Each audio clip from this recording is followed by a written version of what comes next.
po ay, wait, tatawid ako. Yan, magandang hapon. Ngayon po ay ako'y pupuntahan ko si Ate Utay. At ano kaya to?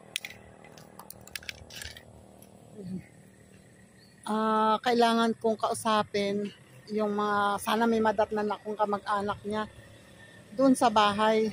Ay, the problem is, ito ang laging nagiging problema ko dito pag lalo't nagmamadali ay walang tricycle. Ay, Diyos ko Lord. Wait. Ayan o. Mag-aalas 4 na. At sabi ko kay Trust Jam, before 4 siguro nandito na ako. So, eto na. Naglalakad ako. Malapit lang naman yung bahay nila dito. Naglalakad na ako papunta sa bahay ni na Ate Utay. Ipinapasok ko kasi sana sa sa Team Kasangga ang case ni Ate Utay kasi hindi ko alam kung sana yun ang naisip kong paraan para makatulong pa sa kanila, para mas makatulong sa kanila. Ngayon kailangan lang may ma-interview na kaanak niya. Kaya pupuntahan ko sa bahay, titingnan ko kung sino makakausap doon. Kiraan po. Sana nandito. Sana may tao sa kanila. Sana may makausap ako. Mas maganda nga sana kung nandyan yung anak niya na lalaki. Kaya lang, ito na yung bahay nila. Ito yung bahay nila. Ay, nasisilaw ako sa yero. Ito ang bahay nila. Sarado. Tao po. Tao po. Nay. Narinig ko ang ubo ni nanay.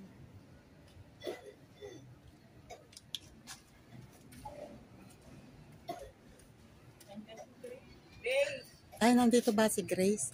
Yan, wait po ay pinapasok dito. Ito si, ano nga ba pangalan mo? Aaron. Ayun, si Aaron, yung apo po ni Ate Utay. At ito po si nanay. Iihilong mo dun. Iihi daw muna si nanay. Ito yung pinakabanyo nila kasi. At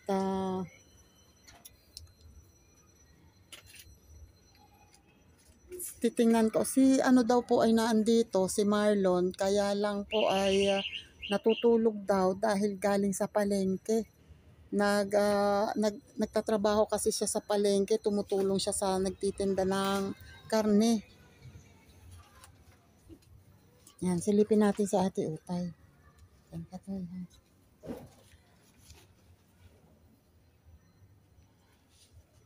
Ito po si Ate Utay.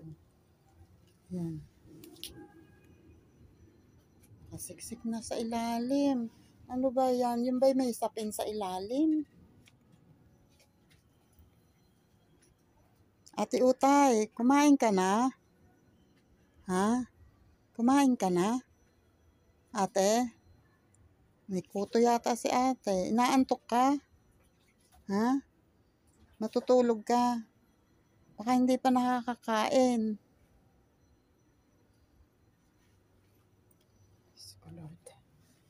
Yan, hindi ako makausod dito kasi may nagluluto. Eto may salang sila dito.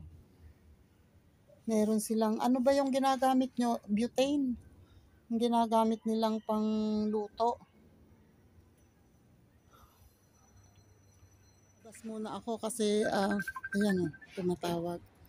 Wait lang. Hello, nanay. Kakatapos lang namin mag-usap ni Tres Jam ng Tres ang tawag ko sa kanya, treasurer kasi siya ng Team Kasangga. At ayun, hiningan si nanay, although hindi masyadong marinig ang sinasabi ni nanay dahil medyo malayo. Ayun, ipinakita ko lang sa kanya yung kalagayan ni Ate Utay dito. At saka tinanong kay nanay kung kailan nag-start yung sakit ni Ate Utay, kung bakit siya hindi makalakad. So, yun lang. And titingnan kung kailan, dapat sana nga ang schedule ay sa next week. Kaso lang po na wala ako noon. So, mag-uusap muna kami kung ano pong maganda ho. Basta pagka po pupunta ako rito, araw po ng linggo yon. Linggo po yon ginagawa. Ngayon, mas maganda po sana kung nandito si Marlon para siya po ang makausap. Ano po? Para kung sakali hihingi po tayo ng tulong. Hindi pa po natin sigurado yon, Nay ho. Kasi basta ang isasalang kayo sa ang ibig sabihin po ng live Poracos, magla-live po sila, may mga manonood, tapos kung sino po yung nanonood na gustong tumulong, yun po ang magbibigay ng tulong. So basta pagka po kukunin ko mamaya po ang number ni Marlon, baka meron po siyang contact number. Kukunin ko po. Kukunin ko po para just in case meron po akong matatawagan. Nandun po, nasagot. Aaron, mawarito ka. Yung number para mo kay nanay. Iniwan ko yung contact number ko and yung pangalan ko sa messenger para pagising ni Marlon o yung anak ni Ate Utay ay makakontak sa akin. Tatawagan mo kayo. Opo. Kahit po hindi tawag, kahit po chat lang o basta ako na po ang bahala. Teka, Nay, ako po ay hindi nakapag-withdraw. Kukunti po rin, Nanay ho. Kukunti po ang aking pera. Teka, magkano po? Diyos ko, Lord. Kukunti ang aking pera.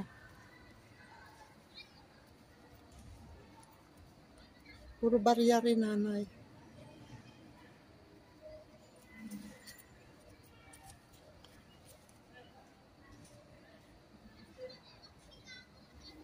Nay, pasensya na kayo dito ho. Pangbili kahit tinapay, ho. May gatas pa naman po si Ate Utay. Meron pa naman kayong bigas, Salamat po. Sige po, pasensya na lang kayo at kukunti po yan. Ako po ay babalik na lang ulit pagka po maayos na. Isasalang sana po nga bukas, kaya lang baka parang hindi na maganda ang panahon, unti-unti lang umaano. Sige po, Nay, paparito muna po ako at mukhang hindi po maganda ang parang uulan. Ako po aalis muna. Babay po, Nanay. Sige po, ingat po. At paano po pagka po lumakas ang hangin? Pag bumagyo, saan po kayo? Ay, dito, wala naman nung Hindi naman kayo sa bagay, mataas tong kabilang bahay. Medyo nakapagitan kayo sa bahay. Po? Opo. Sige po, ingat po, Nay. Alis na po ako. Yeah. Diyos ko, Lord. Ayoko na, hindi ko na ulit sinilip si Ate Utay. Kasi talagang nakakapiga ng puso. Sobrang nakakaawa ang kalagayan. Nakakaawa ng nakasiksik lang doon sa. Tapos anong oras na ay ngayon lang 4:30, 4:27. Nagluluto daw sila. Hindi ko na tinanong kung ano yung niluluto. Anong oras na? Sa bagay baka hapunan. I don't know. Just hindi ako masyadong makatagal sa loob kasi iba na talaga. Andito na rin lang ako sa bayan. Isasabay ko na yung pagbili ng gatas ni Kuya. Para hindi na ulit ako pupunta ulit. Mamamasahin na naman.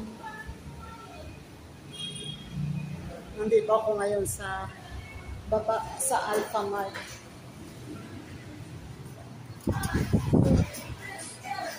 Sana naman. At buti na lang meron ako nito. Wait, may music. Ay, binili ko na ng gatas at biscuits, kuya, and kape, and lahat-lahat. Pati ito ang mga favorite ng Susay. Ayan o, at ang lakas ng music, kaya babay muna. Hiningal ako doon Iniwan ko doon sa terminal ng tricycle ang aking dala. At ako ay bibili muna ng tinapay kasi, oops, lagpas. Ayan. Kasi, hello po, shoutout po sa vlog. Hi, shoutout sa vlog. Gandang hapon.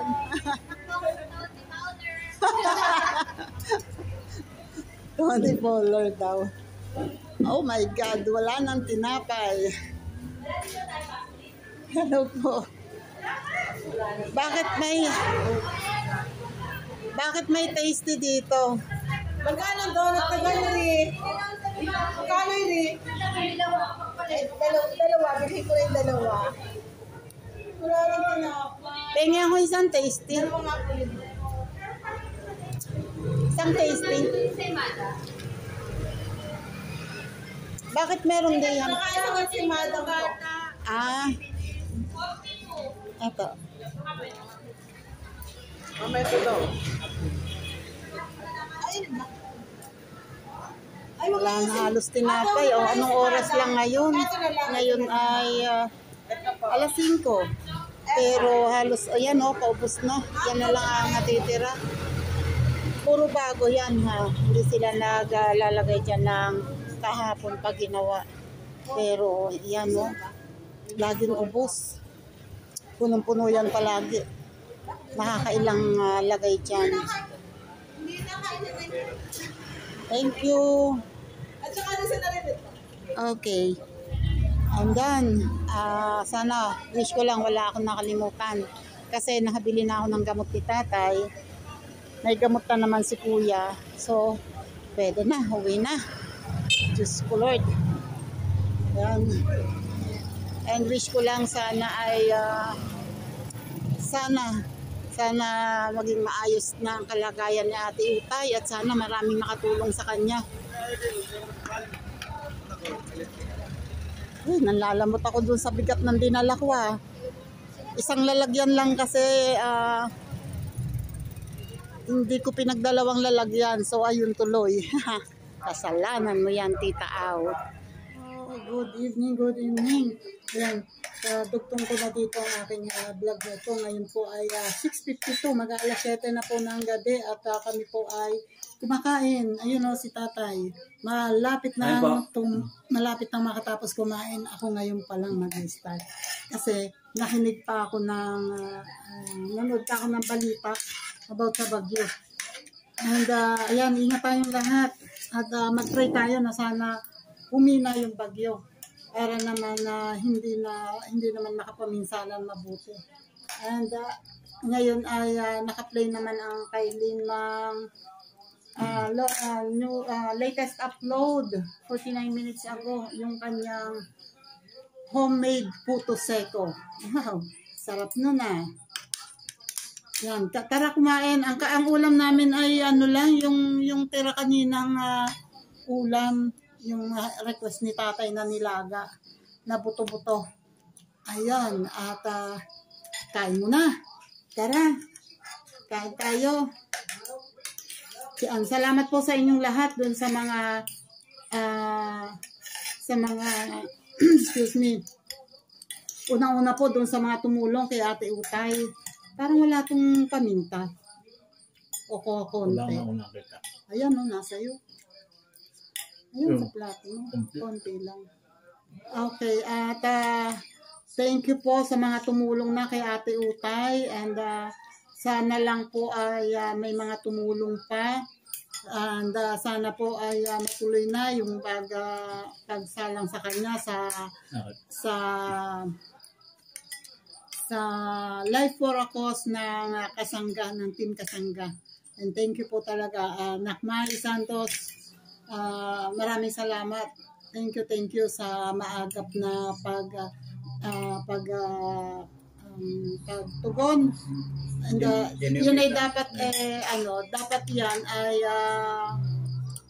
nung pang mga 3 weeks ago, 2 weeks ago, na nagsabi na si Nakmay sa akin na isasalang nga daw sa Life for a Cause.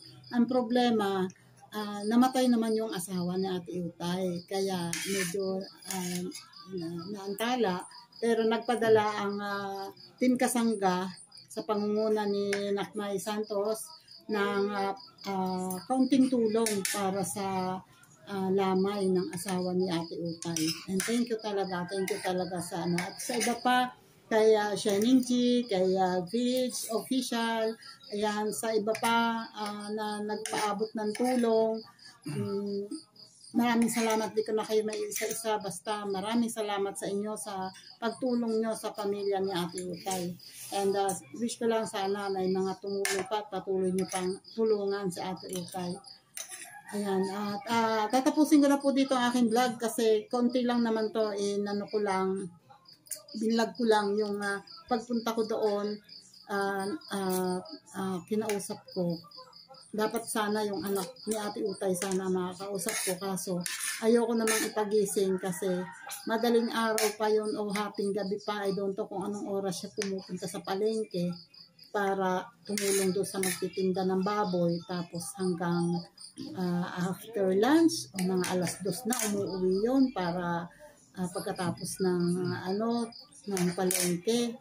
Kaya natutulog siya nung ako'y dumating, kaya hindi ko pinagising para makapagpahinga. Pero nag-iwan ako ng contact number ko.